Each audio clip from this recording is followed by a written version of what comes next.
بسم اللہ الرحمن الرحیم۔ السلام علیکم ورحمۃ اللہ وبرکاتہ۔ خوش خطی کی کلاس میں خوش آمدید۔ آج ہمارا سبق نمبر 43 ہے۔ اس کے اندر ہم کاف کے ردیف والے مزید الفاظ جو 3 حرفوں سے مل کے بنتے ہیں وہ ہم سیکھیں گے انشاءاللہ۔ ان کا لکھنا سیکھیں گے، ان کا پڑھنا سیکھیں گے، جوڑ کرنا سیکھیں گے، اور اسی طرح ان کے معانی بھی جاننے کی کوشش کریں گے انشاءاللہ۔ آپ اگر اس چینل پر نئے ہیں تو پلیز اس کو سبسکرائب کیجئے اور بیل آئیکن کو دبا دیجئے تاکہ ہر آنے والی ویڈیو کا نوٹیفیکیشن آپ کو ملتا رہے، اور اگر آپ پرانے ہیں تو پلیز لائک اور شیئر کیجئے تاکہ اوروں کا بھلا بھی ہو جائے اور ہمارا بھلا بھی ہو۔ آپ جب لائک کرتے ہیں تو ہمیں حوصلہ ہوتا ہے کہ ہماری ویڈیوز کو پسند کیا جا رہا ہے، اور انشاءاللہ اس سلسلے کو ہم جاری رکھیں گے۔ ہم پہلے چیپٹر میں مفرد حروف بتا چکے ہیں، دوسرے چیپٹر میں 2 حرفوں والا لفظ سکھا چکے ہیں، اور اس کے اندر ہم نے آپ کو ہر حرف کے سرے کو بنانے کا طریقہ کہ ایک حرف کا جو سٹارٹنگ پوائنٹ ہے سرا وہ کتنی شکلوں کا ہوتا ہے۔ تیسرے چیپٹر میں ہم نے 2 اور 2 حرف مل کے جو 4 حرفی لفظ بنتا ہے اس کی مشق کروائی تھی، اور چوتھے باب میں ہم 3 حرفوں کو لگاتار جوڑ کے درمیان میں کوئی گیپ نہ ہو جوڑ کر لفظ بنانے کا طریقہ سکھا رہے ہیں۔ اس کے ساتھ ساتھ ہم کافی الفاظ ہیں اور ردیف وار الفاظ ہیں جس سے جو شاعر حضرات ہیں ان کو بھی فائدہ پہنچتا ہے، ان کو ہم کافی الفاظ آسانی سے مل جاتے ہیں، اور وہ طلباء جو اردو پڑھنا نہیں جانتے یا عربی نہیں پڑھنا جانتے تو اگر وہ اس لیکچر کو سنیں گے انشاءاللہ ان کو تلفظ کرنا آئے گا، لکھنا بھی آئے گا، اور کسی حد تک معانی کو بھی سمجھ جائیں گے انشاءاللہ۔ تو آج کے سبق میں ہم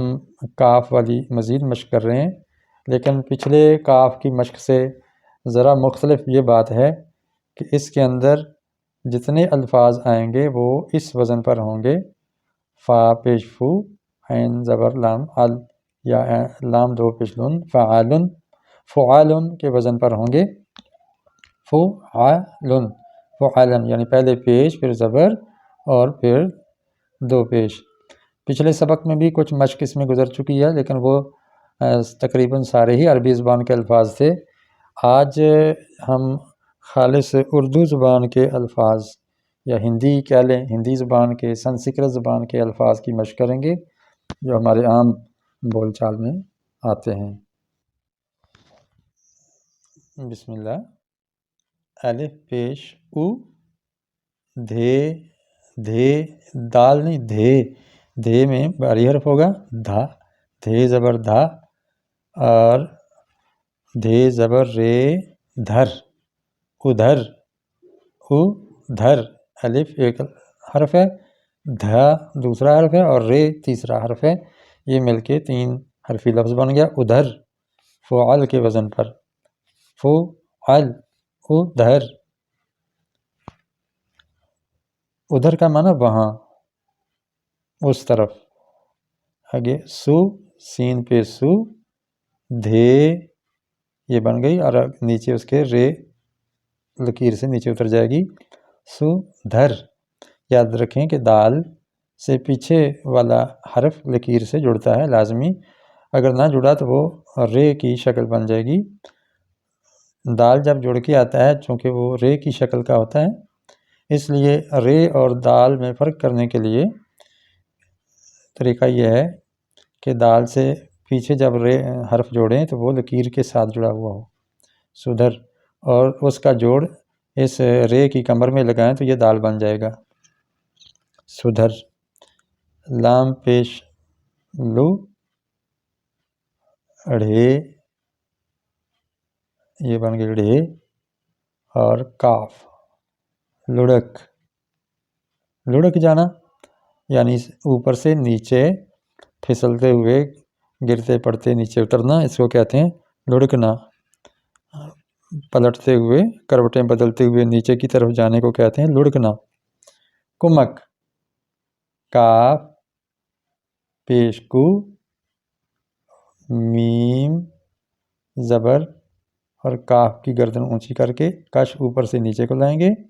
اور یہاں سے کاف کی کشتی بن جائے گی کمک، کمک، کمک۔ اس کا معنی ہوتا ہے مدد، ہیلپ، اور یہ غالباً فارسی زبان کا لفظ ہے۔ پھر آ جائے گا کڑک، کا پیش کو، اڑے چونکہ لکیر پر لانی ہے، یہ دیکھیے اڑے اپنی شکل میں آ گئی، کا پیش کو، اڑے زبر را، اڑا، اور کاف دیکھیں کاف کا الف یہاں تک سیدھا، اور یہاں سے اس کی یہ پلیٹ یا کشتی بے کی نسبت ذرا چھوٹی بنانی ہے، 3 قط کی تقریباً۔ کڑک، جب مرغی بیٹھ جاتی ہے اور چرنا عام دانے دن کے چگنے کے لیے نہیں جاتی بلکہ اللہ کے بنائے ہوئے نظام کے تحت وہ بیٹھ جاتی ہے، اعتکاف سا کرتی ہے، تو اس حالت کو کڑک کہتے ہیں کہ یہ مرغی کڑک بیٹھ گئی ہے۔ پھر اس کے نیچے انڈے رکھتے ہیں تو وہ 21 دن تک اس کو سیتی ہے، ہیٹ دیتی ہے، جس سے پھر بچے نکلتے ہیں، تو وہ جو بیٹھنا ہے مرغی کا اس کو کڑک کہتے ہیں۔ کھرک، کھے پیش کھو، یہ بن گیا کھو، اور یہ رے ہو گئی، رے زبر را، اور کاف دیکھیں یہ اکثر غلط کر دیتے ہیں، چھوٹا سا کاف بنا دیتے ہیں، یہاں گردن چھوٹی سی بنا دیتے ہیں، یوں کر کے بنا دیتے ہیں، یا پتہ نہیں کیا عجیب و غریب قسم کے کاف لکیر دیتے ہیں، جبکہ اس کو ذرا اونچا ہونا چاہیے، اتنا اونچا ہے، اتنی اونچی گردن اس کی ہونی چاہیے، اور کش نیچے سے اوپر نہیں جانا، اوپر سے نیچے آنا ہے، یہ بن گیا کھرک۔ یہ پنجابی زبان کا لفظ ہے، خارش کرنا، کھرک، خارش۔ کچھ لفظ ایسے ہم لکھیں گے جن کے آخر میں نون آ رہا ہے، دیکھو چے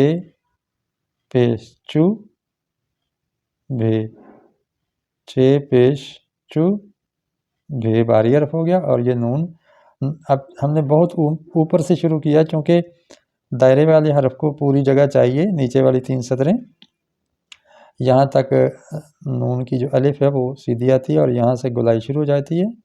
اور یہاں ختم ہوتی ہے، چوبھن، چو بھن، بھے زبر نون، بھن، چوبھن، یعنی کوئی چیز چبھ جانا، جس کو عربی میں کلم بھی کہتے ہیں یا کچوکا لگانا ہندی میں کہتے ہیں، چبھن۔ آگے فارسی کا ایک لفظ ہے کاف ہے اور نون، کاف پیش کو، ہے زبر نون، ہن، کوہن، کوہن کا معنی ہوتا ہے پرانا، کوہن۔ تو یہ ہماری آج کی مشق ہو گئی، جس کے اندر ہم نے سیکھا کہ فعل کے وزن پر جو اردو میں، ہندی میں یا اردو زبان میں استعمال ہونے والے الفاظ ہیں وہ کیسے لکھے جاتے ہیں، ان کو کیسے پڑھا جاتا ہے۔ آج اسی پر اکتفا کرتے ہیں، اگلے سبق تک کے لیے اللہ حافظ، السلام علیکم ورحمۃ اللہ وبرکاتہ۔